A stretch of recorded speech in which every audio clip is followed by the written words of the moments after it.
todo eso, hay veces que si tienes un candidato con piernas muy largas, lo ideal es que no le pongas trajes de pantalones entubados, porque se va a ver como grillo, no se ve, vaya, no genera esa idea que queremos pensar de alguien centrado. Lo ideal es que sean estas mismas dimensiones. Por ejemplo, en términos de los colores, lo primero que se fijan los candidatos que hacen, los que hacemos consultoría en imagen, es cómo se relaciona el contraste cabello, color de piel y ojos. De ahí se parte para todo. De ahí se sabe qué colores te quedan, qué colores no te quedan, qué colores evitar, cuáles no ponerte, cuáles sí poner.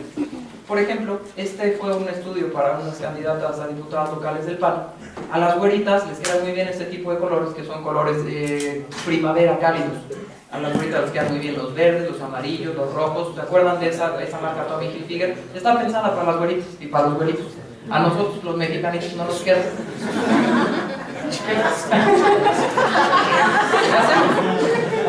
Pero por ejemplo, alguien que es, aquí tenemos una candidata que de hecho se apellidaba mexicana, es de los apellidos, es este tipo de paletas, son colores más fríos los que le quedan a estas personas.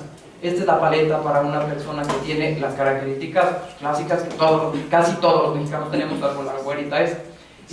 Lo que se le recomienda en estos casos es paletas frías que tengan que ver con colores que se encuentran en el invierno, cosa que no sucede, por ejemplo, con las señoras o señores que tienen el cabello castaño y tienen el contraste un poco menos frío de lo que lo tienen, por ejemplo, los afroamericanos, los negros. A Obama le quedaban excelentes este tipo de colores de invierno, pero a Obama no le hubieran quedado bien los colores de otoño. Imagínense Obama color amarillo, con un traje amarillo. Se vería un poco más resaltado su tono de piel. Esos son nada más, o sea, tienen nada más que ver con paletas. Fijarse en no cometer el error de tampoco pasa nada. Si tu candidato es negrito y lo vestiste, pues ya no va a perder tampoco. Pero la idea es cuidar ese tipo de detalles, son detalles y son pequeños.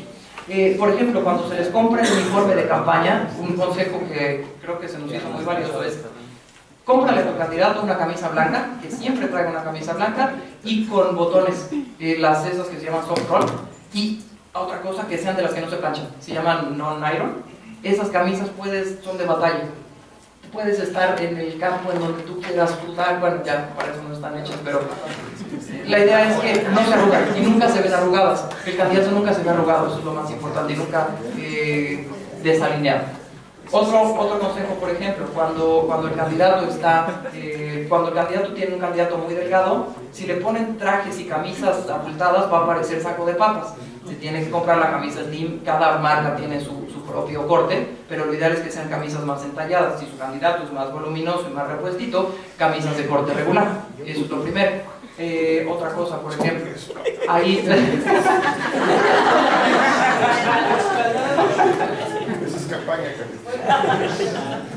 Cosas básicas que creo que son muy comunes, el tipo de cuello. Si su candidato no tiene cuello, no le vayan a poner uno de esos cuellos cortitos porque se va a ver que no tiene cuello. El cuello largo, sí. David. Micro para mi candidato, por favor. Right now. Cámara que para acá. Algo como experiencia es de que, en ese caso de la ropa, los hombres lo dejan mucho al ahí se va. Son pocos los que toman en cuenta, por ejemplo, cuando se van a comprar una camisa, y más si va a ser de batalla. Por favor, que les midan el cuello, las mangas, el torso, la espalda y el largo de la camisa. Y los puños, evidentemente. Porque si no, yo he visto muchos candidatos que incluso ya se ponen el traje, o la camisa está demasiado holgada, o de plano no le cierra. Con la corbata y se ve horrible. Otra, como están gorditos, y normalmente si son gorditos, la mayoría somos chaparritos, la camisa la dejan muy larga, la manga, por propio que la talla es grande, y se ve muy mal, parece que se la robaron a su hermano el mayor. Al igual que, por ejemplo, con los trajes, es la misma historia.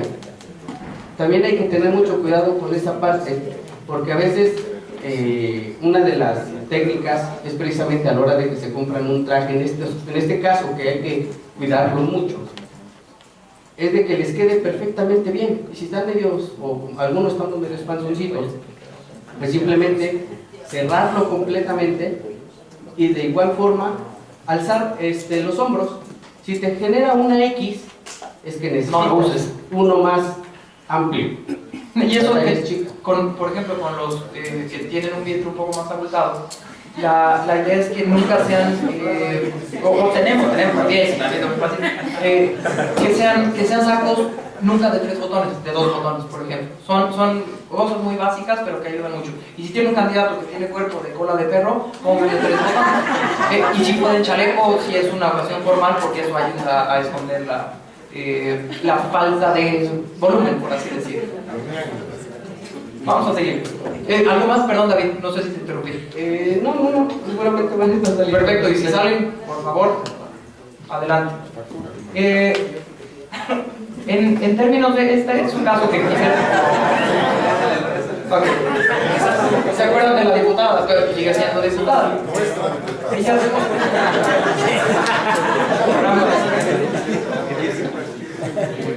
el gran problema con la diputada fue que se le empezó a cuestionar el uso de la minifalda. Ella pudo haber tenía una gran oportunidad para posicionar derechos de la mujer, igualdad, decisión de libre decisión sobre el cuerpo, y se le fue. Porque esa posible crisis, cómo es que ella la canalizó, le hicieron una entrevista y esto fue lo que contestó. ¿Vas a seguir usando minifalda? Sí, soy una joven de 23 años, visto tal cual. Pudo haber tomado tantas vías para usar eso a su favor, que no tenía asesor en ese momento. No tenía quien diga, ya ahorita sí se ha pulido la diputada. Seguramente algo nuevo le va a salir, alguna nueva coyuntura, pero en este caso la idea es que si ustedes van a sacar cierto provecho de los atributos físicos, vincúlenlos a un tema y no simplemente lo digan, pues sí voy a seguir usando porque tengo 23 años. No sé si sirve, creo que es un buen consejo práctico. Cuando incluso le preguntaron, bueno, ¿y qué has hecho para llegar al Congreso? Ya cuando te preguntan eso, ya quiere decir que la entrevista ya se te fue de las manos. ¿No? Pues yo trabajé con jóvenes y miren esto de acercarme a la política, siempre me gustó esto de la política. No, señorita, tenga usted 2 o 3 temas y trate esos 2 o 3 temas. Porque lo que hacemos nosotros es vincular a las personas con temáticas particulares. Por ejemplo, una diputada que supo vincularse con un tema fue Rocío Orozco. Yo creo que le suena. Se vinculó con el tema. Todos sabemos que Rocío Orozco es el tema de la trata. Tenía hasta su propio logo, tenía su tema. Esta mujer la agarraron sin tema y sin falda decente. También se enfrentaba a un problema que tiene que ver con el contexto comunicativo. Fíjense, como proceso, pues parte de un punto de vista inequitativo. Cuando salen los 3 candidatos, juegos de poder. Cuando salen las 3 mujeres poderosas, se llama el argüente, el título de la revista. Eso también tienen en contra. En términos del partido y de cómo el partido se tiene que financiar, cómo se tiene que proponer como un producto, es mucho más difícil, porque los partidos ya tienen una historia, ya están vinculados a un nicho, a una ideología, y es difícil a veces cambiar la imagen del partido. Hay algunos que lo han intentado. Por ejemplo, ¿se acuerdan el caso del PRD con los chuchos cuando estaban relanzando al PRD, que salían en la cocina con una niñita? Y ahora, ¿cuál es la nueva imagen del PRD? Ahí traigo, mañana vamos a ver los spots. Intentaron hacer una nueva imagen del PRD, igual que el PRI lo intentó hacer, igual que el PAN lo intentó hacer, pero es muy difícil porque son procesos, los partidos son procesos muy largos para que se cambie la imagen. No es tan difícil con los candidatos de repente le puedes cambiar la imagen de un día para otro, cosa que no sucede con los partidos. ¿Por qué? Porque los partidos tienen un anclaje mucho más poderoso, que son sus normas, su ideología, el financiamiento que ellos tienen, cómo dividen el trabajo, cuáles son sus órganos de toma de decisiones. Es decir, cambiar la imagen de un partido lleva muchos años, y para que se dé un realineamiento hacia ese partido toma mucho tiempo.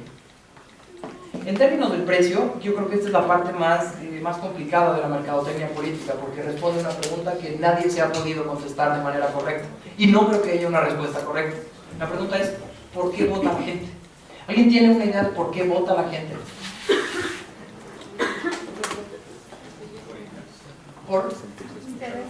Por interés. Sí, eso lo explica la teoría de la elección racional. La gente vota porque tiene un interés, porque tal partido le ofreció algo y porque el candidato le ofrece tal cosa. Pero podría votar por un candidato hoy y por otro mañana, es su interés. ¿Alguien tiene otra idea de por qué vota la gente? Por expectativa. Por una expectativa. Por representar. Por representar al pueblo.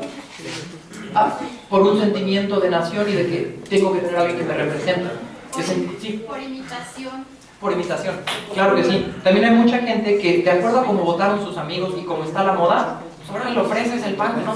Sí, claro. ¿Por costumbre cada 3 años? También, es decir, y no solo salir a votar, sino votar por tal o cual partido. Hay gente que siempre, y es lógico, es normal, que toda su vida va a votar por el PRD porque su papá votó siempre por el PRD, y es totalmente válido.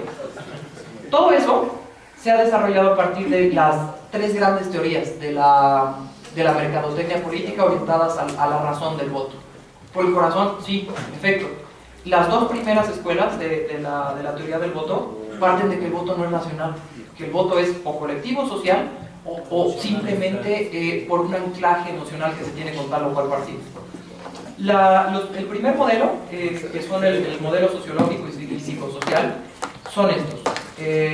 Déjenme paso. La primera escuela se desarrolló en Colombia y esta fue a partir de los años 50 cuando se desarrolló la mercadotecnia política ya de manera más seria en Estados Unidos. ¿Por qué? Porque en esa época empezaron a surgir muchas empresas encuestadoras, sobre todo para marcas comerciales.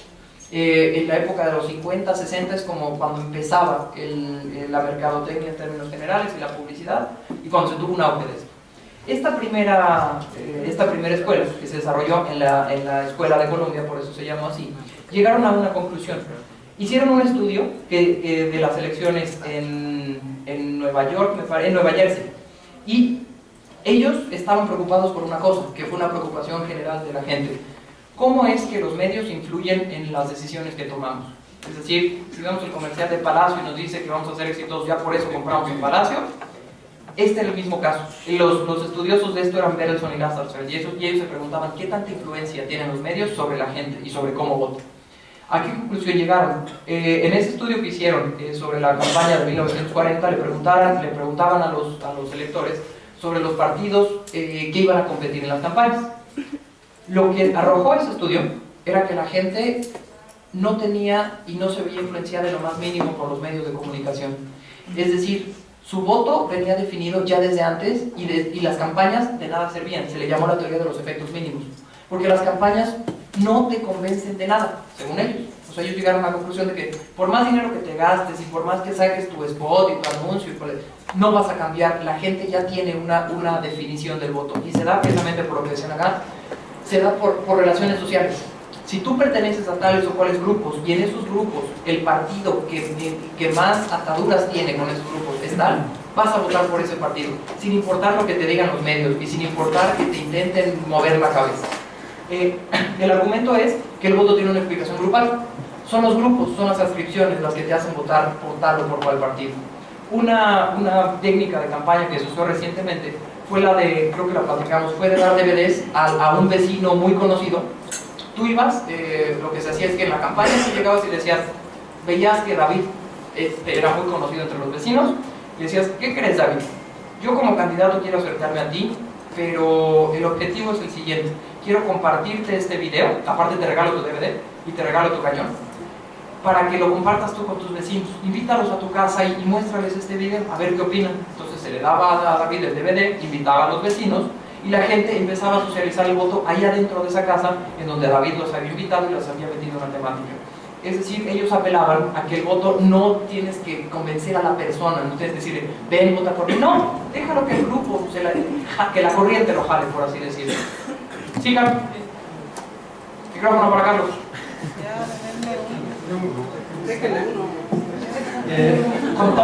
Comparto una situación verídica y también tu comentario a lo siguiente. Es muy conocido el caso en el que un líder, en este caso fue un artista, Clark Gable, al momento de quitarse en una película la camisa, se ve que no trae camiseta, la venta de camisetas se fue para abajo. Sí, es verídico. Se ha comprobado que vende más, no la televisión en sí misma, como tú bien decías, sino que en una película, un líder, un artista muy cotizado, se refiere a una situación, un producto, va a influir mucho más. Ya, aquí va lo interesante. Se está viendo en las telenovelas cómo para promover un producto ya no es el anuncio fuera de la telenovela, es adentro de la telenovela, por lo cual vamos a empezar a ver cómo van a empezar a, dentro de una telenovela, a hablar, no con el nombre del PRI, PAN o Verde, sino van a empezar a decir, yo, en un capítulo, yo preferiría a alguien que nos hiciera esto, o alguien que se parezca. Eso es el futuro de esta técnica, que es mucho más motivacional, manipuladora, pero completamente probada. Publicidad integrada le llaman. Por acá. Ajá. Es lo que acaba de decir el compañero, es muy cierto. En el Mundial hubo una empresa de audífonos que le regaló a Neymar, a varios jugadores, le regaló, y nada más gastó en lo que lo regaló, ¿no? Y lo que repercutió fue que a los jugadores les quitaban los audífonos para que no se dieran en la tele, ¿no? Y tuvo ganancias millonarias, ¿no? O sea, como un líder o una figura pública genera esa mercadotecnia, ¿no? Pues acuérdense de cuando en la pelea Juan Manuel Márquez traía su juego de brinco, el relajo que se hizo, y es publicidad integrada. O que un boxeador, no me acuerdo quién era, traía, creo que era el de Maloba. ¿Quién traía el de Maloba? ¿Era el Canelo? No, el otro, el Travieso, traía ahí su publicidad de Maloba, tal cual. ¿Alguien más iba a comentar algo, perdón? Sí, David. Sí, que como bien lo dicen, pues depende de quién lo haga y cómo lo haga. Siempre el cómo, el cuándo y toda esa parte de la receta es lo que es la diferencia entre que funcione y no funcione. Si digo, tú veías al Tata decir que votara por Morena y que quiere su cocol, a mí me daba hueva, me daba lástima y decía, ¿cuánto dinero echaron a perder en eso? Por ejemplo, digo que no es lo mismo a la hora que, por ejemplo, Bono da en algún momento alguna apreciación respecto a su candidato, sí. Es otra cosa. O sea, ahí dependen muchas cosas que sí, quienes lo hagan, quienes lo vayan a hacer, pues se identifiquen bien exactamente y midan hasta dónde puede ser bueno y hasta dónde no. Porque a veces cuestiones que funcionan en un lado, en otro no funcionan. Por eso creo que lo han comentado mucho durante todo el tiempo que lleva el diplomado, que regresan a lo mismo. Hay que ver primero los estudios de inicio, para de ahí saber perfilar hacia dónde nos vamos a ir. Y ya hay que definir exactamente que hay cosas que funcionan en un caso y en otro no. Y de igual forma, no hay campañas iguales. El candidato, aunque sea el mismo candidato, no son las mismas situaciones políticas. Lo que decía hace rato acá nuestro compañero, igual, la misma historia, los escenarios cambian y cambian muchas cosas que sí tenemos que tomar en cuenta. Yo quería comentarte, Carlos, que eso de lo que hablas de la integración de marcas se llama emosistema.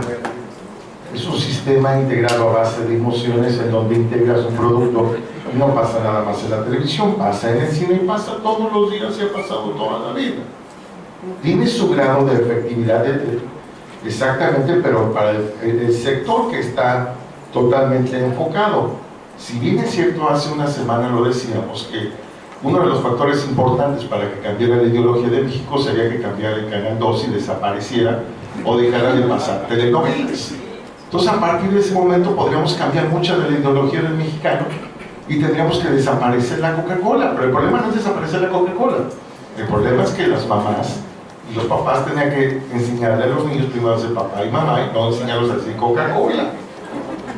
El problema no es desaparecer la página El Deforma.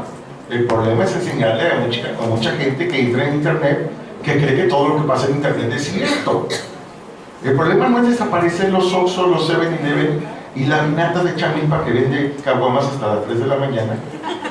El problema no es ese, el problema es enseñar a la gente que cuando chupe no maneje y no mate gente.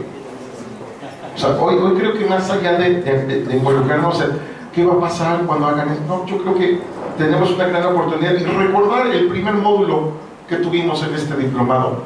No va a haber televisión, no va a haber radio.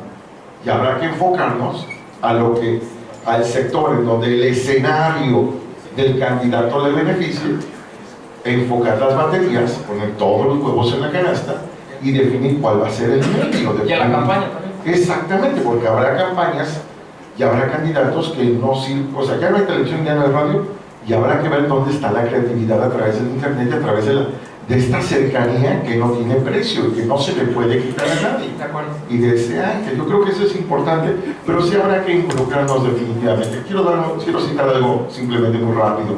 Es como la película Cantinflas. No sé si ya la vieron. Cada uno tiene su muy personal punto de vista, pero Oscar Jaenada no interpretó a Cantinflas, interpretó a Mario Moreno. Y para que alguien entienda Cantinflas, habrá tenido que sufrir lo mismo que ese hombre para entender al artista. Algo que aprendí hoy en la mañana y lo escuché es que la opinión pública no está licenciada ni en marketing, ni en derecho, ni en sociología. Está autorizada por lo que le dice su corazón. Y si llegaste al corazón y llegaste hasta la mente, dijera mi abuelita, que espero esté en el infierno, dirte, no sé, ya chingaste. Muchas gracias. En términos de las teorías, volviendo a qué tanta influencia tienen, este primer enfoque, este primer acercamiento supuso que era todo lo contrario a una teoría previa que se conoce como la teoría hipodérmica, de que los medios se te meten hasta por debajo de la piel y haces lo que tú quieres, no lo que ellos quieren. En este caso no, encontraron que no era así. Quiero compartir estas teorías, no porque por refutarlas a todas, yo creo que todas tienen algo de cierto. En este sentido, el voto colectivo, el voto que uno socializa y el voto que uno se siente a veces presionado por los grupos, o que viene definido grupalmente, sí tiene un jale. Hubo una campaña en Zacatecas de un candidato que se apellidaba Peña para el presidente municipal, y la ganó, y su cierre de campaña lo hizo invitando a la gente a ver la telenovela, el final de la telenovela. Vengan enfrente, ahí tengo, ahorita lo quiero pasar, vengan enfrente de los sopes de Doña Juana, voy a tener una pantalla y habrá palomitas, vente a ver la telenovela conmigo. Es un voto grupal y tú estás llamando no al individuo, ¿no? Yo te prometo a ti, ya verás que vamos a hacer que el radio levante. No. Vénganse aquí a hacer un voto grupal y un voto colectivo. Esa es la idea de esta escuela. Bueno, el partido de fútbol, vente a ver la final del partido de fútbol. La siguiente escuela, que surgió un poco después, unos 10 años después, fue la escuela de Michigan. Esta tiene una explicación distinta, llegaron a una conclusión diferente por una sola razón. Porque en Michigan no estudiaron una sola elección, estudiaron varias elecciones, ya había más datos disponibles, entonces hicieron un estudio longitudinal. ¿A qué conclusión llegan la gente de Eran Campbell, Miller y Stokes, los tres? Este libro es un clásico, se llama The American Voter. Estudió la elección que platicábamos, la del 48 y la del 56.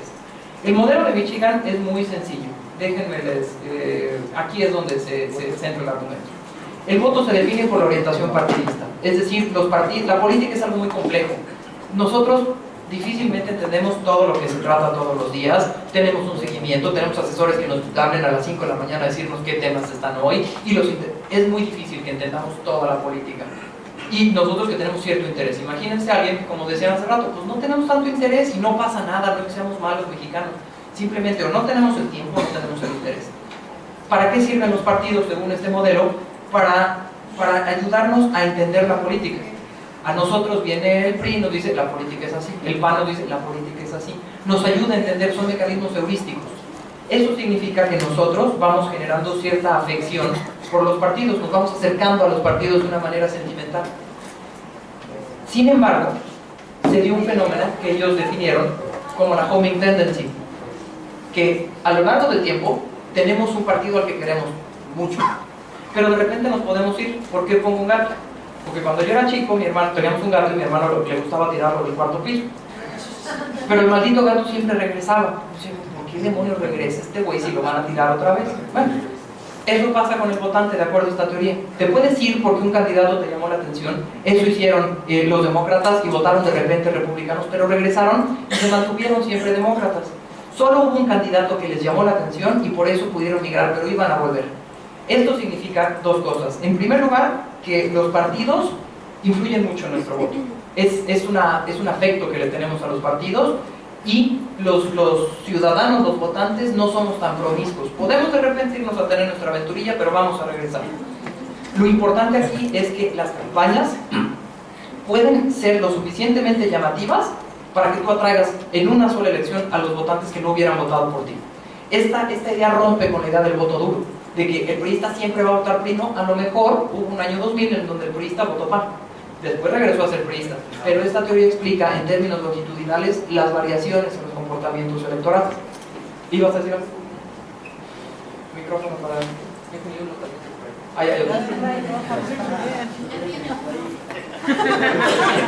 Sigue.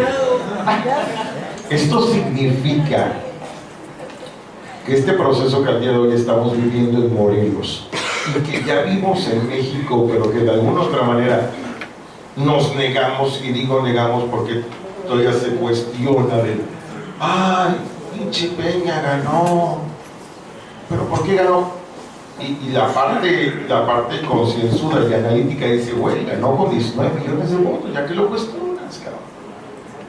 Estamos hablando de que mientras, hoy te lo digo, fui abiertamente, voy al gatito y puta, me lo quiero llevar porque se me mete en la mente, porque esto te lo llevas al amor, te lo llevas a las relaciones, te lo llevas a los restaurantes, te lo llevas a todo. No sé si les esté cayendo el mismo punto que a mí. Como cuando tienes un novio que quieres, una novia en este caso, un servidor. No sé, la verdad, yo no soy nadie para estar juzgando. Yo no soy nadie. Morelos es rosa. Por rosa. Ay, pero tú eres rosa, güey. Es rosito que eres. Quiere decirnos que, ay, este pinche novio no me quiere, lo odio, y se va, ay, este güey lo conoce antes, dos 15 días, una semana, un mes, y después dice, puta, ya no me latió, mejor me regreso con este güey. Porque ya probé ese digo que está tan acostumbrado que mal que bien le va muchísimo mejor que con este güey que volvió a probar. Entonces Morelos ya fue y probó con un chingado PAN 2 sexenios, uno por coqueto y el otro por callado. Entonces dice, puta, los dos del PAN ya no chingados, nacional y local. Y puta, dice, ahora vamos con el PRD, va, güey. Y vamos con el PRD, puta, salió peor, cabrón. Y te das cuenta que a nivel nacional, puta, ganó el PRI, cabrón, como que... ¿Quién se equivocó, no? Y volteamos y decimos, puta, como que sí se equivocaron aquí, cabrón, como que... Esto nos llevaría entonces a que las intermedias sería una increíble oportunidad para que los del PRI lo aprovecharan y dijeran, puta, así pusieras un perro, cabrón, o sea, van a votar por el partido porque ya están hartos del otro. ¿Existe eso? O sea, sí lo estamos viendo, ahí es real, o sea, ese pinche gato ya se cansó, pero un día seguramente le dio hambre, también regresó, o sea, seguramente dijo, ya no me vuelve a meter este güey, me voy una semana, pero seguramente a la semana le dio hambre, dijo, no, hay pedo que me aviente, me escondo, y se regresó a la casa finalmente, o se murió, o sea, pero si hubiera tenido hambre y le hubieran puesto un plato, regresa, o sea, sí pasa eso, sí es real. Ahí confluyen otros fenómenos. Por ejemplo, aquí en México se dio algo que se conoce como realineamiento electoral, que no es tampoco de un momento tan corto. Es decir, fíjense cómo el primer estudio es una sola elección. Con una elección no explicas al votante. El siguiente estudio son 2 elecciones. Con 2 elecciones no explicas tampoco al votante. Lo que se da son estructuras mucho más estables que tienden a modificarse después de 50 o 60 años. Y quien los ha estudiado, los especialistas, Rey, por ejemplo, que es un especialista en esto, él encuentra que el votante en Estados Unidos empezó a dar un viraje hasta después de los años 60, 70, cuando los valores cambiaron. Y quien lo descubrió es que antes los valores que se orientaban mucho hacia el capitalismo y los valores modernos fueron sustituidos por los valores postmodernos, que son los que ahorita tenemos. Entonces no es nada más que 1 o 2 elecciones expliquen por completo al votante. También hay estructuras que son más estables. La migración, por ejemplo. Hay estados que actualmente ya votan muy distinto de como votaban antes porque tienen nuevos fenómenos, pero son fenómenos de larga data, de larga duración.